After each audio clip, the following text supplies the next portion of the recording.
Olá pessoal, eu sou o Nader Tanuki e eu vou ser o seu professor de Física, na área de Ciências da Natureza e suas tecnologias.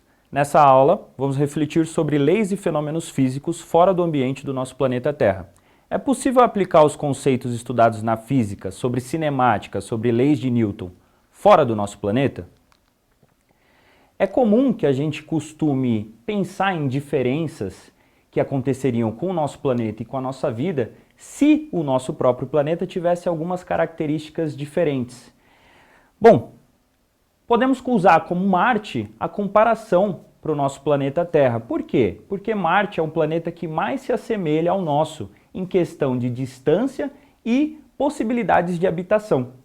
É legal da gente perceber, então, algumas diferenças que Marte vai ter com relação à Terra, em relação a tamanho, densidade, temperatura, atmosfera, satélites, campo magnético e gravidade. O principal momento de pensamento com relação à diferença entre Terra e Marte é a questão da gravidade, né? A gravidade no planeta de Marte é totalmente diferente à Terra e isso já vai gerar diversas mudanças.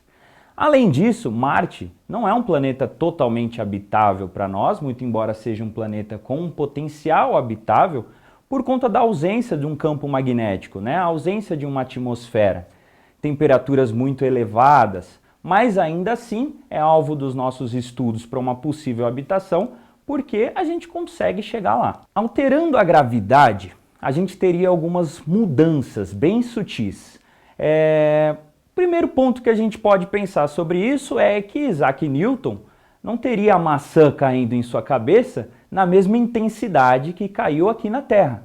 Lógico, é só uma situação hipotética, até porque o fato com Newton nunca foi comprovado, mas é legal da gente fazer esse jogo de reflexão e pensamento. O que aconteceria com a nossa vida se a gravidade aqui na Terra fosse similar à gravidade em Marte?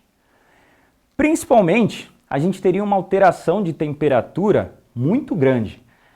A água ferveria com muito mais facilidade, o ponto de ebulição dela seria alterado. Então, ao invés da água entrar em seu ponto de ebulição aos 100 graus Celsius, ela entraria em cerca ali de 25 graus Celsius. E isso já geraria catástrofes inimagináveis. Por exemplo, os satélites naturais que orbitam o nosso planeta poderiam mudar de rota. Isso poderia fazê-los se afastar do nosso planeta ou se aproximar ainda mais. Já pensou se a Lua batesse na Terra? Imagina o quanto de morte isso poderia trazer. A pressão atmosférica também seria alterada e com isso diversos elementos naturais que a gente conhece hoje teriam comportamentos totalmente diferentes. Até mesmo alterações biológicas em seres vivos poderiam ser notadas. Além disso, a densidade e a força humana seria tratada de forma completamente diferente também. Afinal de contas, o esforço que eu faço para levantar determinado objeto depende da gravidade. Então, se a gente diminuísse essa gravidade, consequentemente o meu esforço também seria diminuído. Ou seja, eu me tornaria muito mais forte, entre aspas. Eu conseguiria levantar objetos muito mais pesados, exercendo um esforço muito menor. Bom, vale a pena a gente lembrar também que a gente só consegue fazer esse tipo de reflexão e se a gravidade fosse diferente? E se alterássemos a pressão, a temperatura, a densidade do planeta? Graças a estudos realizados por diversos físicos no decorrer da história. Johannes Kepler, o próprio Isaac Newton, Nicolau Copérnico, Tycho Brahe, Cláudio Ptolomeu, todos eles contribuíram de alguma forma para determinar leis universais. O que significa dizer que eu determinei leis universais? Significa que aquela lei ela não vale somente para nós, no nosso cotidiano terreno, mas isso se aplica também em contextos gravitacionais, em contextos universais. Então nós conseguimos imaginar o que aconteceria com a Terra se alterássemos a gravidade graças a estudos realizados por Kepler e Newton na gravitação universal. Afinal de contas, se as leis não se aplicassem fora do ambiente terrestre, isso nem entraria em possibilidade. Mas já que a gente sabe que as leis afetam não só a Terra, mas o universo como um todo, a gente consegue fazer essa brincadeira de reflexão. Bom, graças a esses estudos de Newton, de Kepler e os avanços que a física trouxe, nós desenvolvemos, enquanto humanidade, diversas ferramentas para facilitar o nosso cotidiano. Os satélites são a principal ferramenta que facilita o nosso dia a dia graças a estudos universais. Pode-se imaginar, o que Kepler, o que Newton, o que as leis de Newton, o que as leis de Kepler trouxeram com relação aos satélites e como os satélites influenciam no meu cotidiano?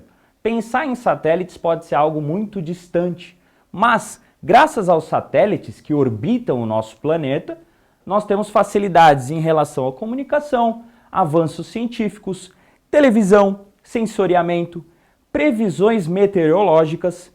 Todos esses tipos de coisas cotidianas são graças a avanços tecnológicos feitos a partir de estudos desses físicos que eu citei anteriormente e para o avanço humano em não só desenvolver os satélites, mas também colocá-los em órbita em funcionamento. Afinal de contas, não adiantaria de nada eu ter um satélite se eu não conseguisse colocar ele em órbita do nosso planeta. Bom, vamos para uma curiosidade. Da mesma forma que a Lua orbita a Terra, poderia então qualquer objeto orbitar a Terra? Bom, vamos pensar o seguinte: se eu tivesse na minha mão uma bolinha e eu, no universo, quisesse atirar essa bolinha, eu vou atirar ela primeiro com uma força bem leve. Vamos ver o que acontece. Bom, imagine agora que eu faça isso com um pouco mais de ímpeto. Eu vou adicionar um pouquinho mais de força. Vamos ver o que acontece. E agora, para finalizar o nosso experimento, eu vou adicionar um pouco mais de força. Aliás, eu vou adicionar toda a minha força. Vamos ver o que acontece se eu adicionar toda a minha força nesse lançamento.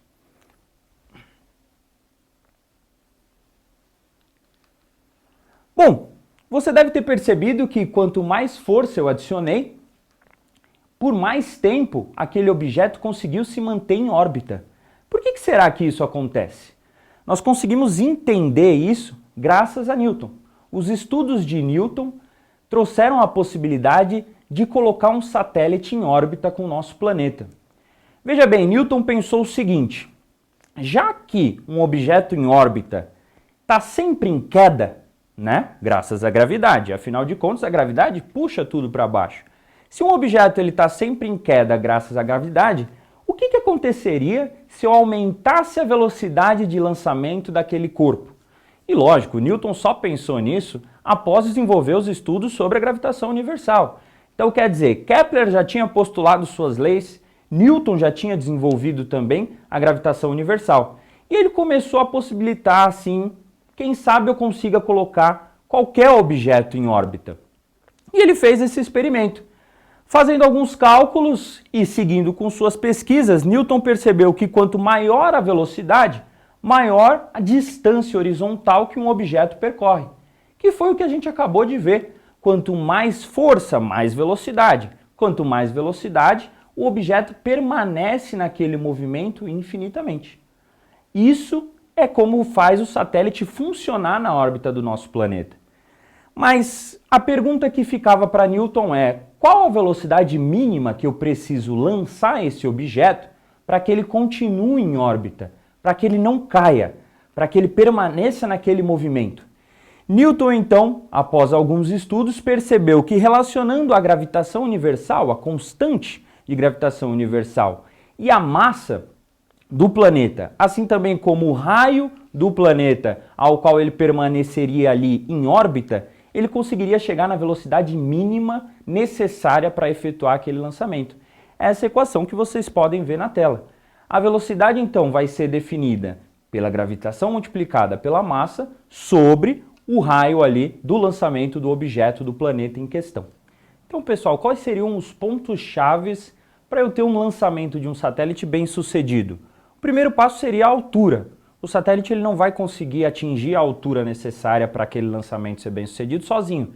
Então um ônibus espacial leva esse satélite até uma altura adequada para efetuar o lançamento. Outro ponto muito importante é a aceleração daquele satélite. Então eu preciso acelerar aquele satélite até um ponto adequado para que eu tenha a velocidade e a força de movimento adequada. Um ponto também muito interessante e que Newton sacou durante os seus estudos era que quando essa altura fosse alcançada, quando essa aceleração fosse atingida, o satélite ele não teria atrito, ou seja, ele não teria nenhuma resistência do ar. E por isso ele conseguiria continuar aquele movimento de órbita infinitamente. Por fim, também, a questão principal, a inércia, né? Newton definiu em suas leis que a inércia era inerente a todos os corpos. O satélite não fugiria disso. Então, quer dizer, após eu atingir a altura necessária, ser lançado na aceleração necessária e não ter atrito com o ar, por meio de inércia, o satélite mantém a sua rotação e a sua órbita em torno do planeta. Bom, pessoal, para quem tiver interesse em se aprofundar mais nesse conhecimento, acesse sua plataforma no Saiba Mais e eu deixo para vocês também uma frase de reflexão. Você utiliza de alguma tecnologia que só foi possível ser alcançada graças ao entendimento dos princípios da física e do desenvolvimento de satélites? Reflita, quais outros avanços a física trouxe para o seu cotidiano? Bons estudos, pessoal!